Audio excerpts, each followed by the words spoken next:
Who is God, or what is God? Before I share my answer, I want to hear from you.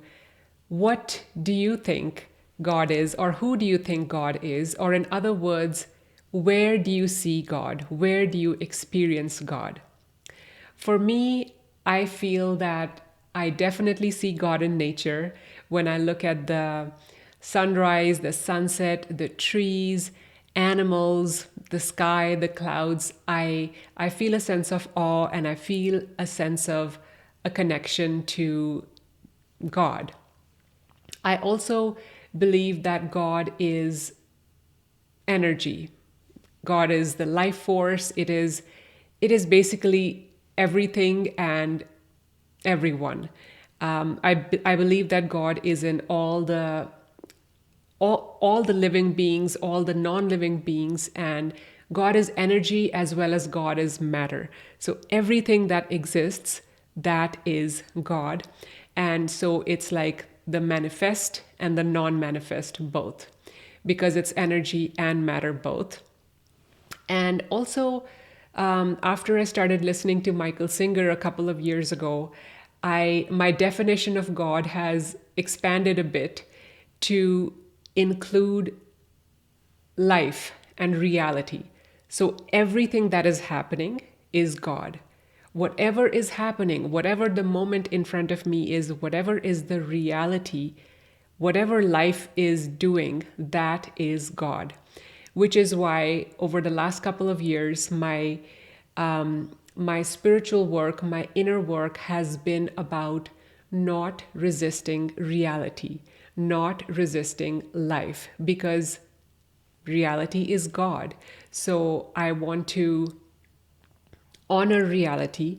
I want to honor life, whatever it is doing, whether or not my ego likes it, whether or not it is in accordance to my preferences, but I need to honor it. I need to respect it because that is God. And also, by not resisting life, by not resisting reality, I am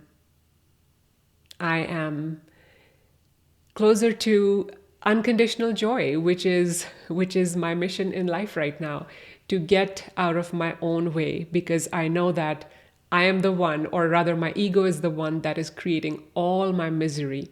So if I can just learn to not resist life, I can be closer to unconditional joy. Going back to God, who or what is God? I I will say that sometimes it can be hard to see God in other humans, especially when they are triggering you, or when they are perhaps not doing things that are right according to my opinion. But more and more, I'm choosing to remind myself. Let's say if I'm having a conversation with somebody, I try to look in their eyes, and I try to see the God in them. So I try to remind myself that even though maybe their lower self is triggering me, or perhaps I feel that they are not a good person, let's say, I will try to remind myself that there's still God in them, and can I try to see the God behind their actions. So, in other words, you know how we say namaste, which is I bow to the divine in you. I try to remind myself of that when I interact with people. It's not always easy, because my ego does come in the way, and my ego wants to judge the person as good or bad, right or wrong. But this is a practice for me to remind myself to see the God in humans, even those humans that my ego thinks are doing the quote unquote bad things. I also think God is in technology, God is in AI, because what is AI? It's just collective intelligence. So there's nothing that God is not. God is in everything, and God is everything. Let me know if you agree or disagree. What are your thoughts on Who is God, or what is God, and how do you experience God? I would love to hear your thoughts.